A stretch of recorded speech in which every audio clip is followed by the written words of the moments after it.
దేశంలోని సినీ ప్రముఖులందరినీ ఒక్కచోట చేర్చిన ఈ వేవ్స్ సమ్మిట్ రెండో రోజు సదస్సుకు అగ్ర హీరో నాగార్జున హాజరై తెలుగు పెవిలియన్ ప్రారంభించారు. అనంతరం ఆయన పాన్ ఇండియా సినిమా మిథార్ మొమెంటం అనే సెషన్లో అనుపమ్ ఖేర్, కార్తీక్, ఖుష్బుతో కలిసి పాల్గొన్నారు.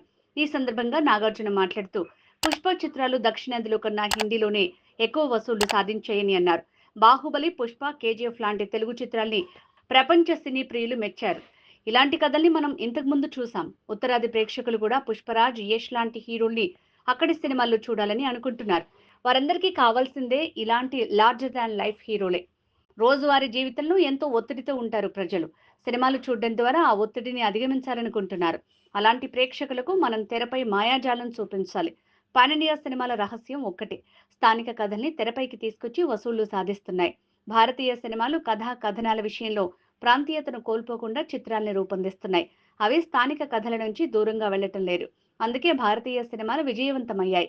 దర్శకుడు రాజమౌళి బాహుబలిలోని ప్రతి ఫ్రేమ్ను తెలుగుదనం ఉట్టిపడేలా తీశారు. ప్రపంచవ్యాప్తంగా ప్రేక్షకులు దాన్ని ఇష్టపడ్డారు.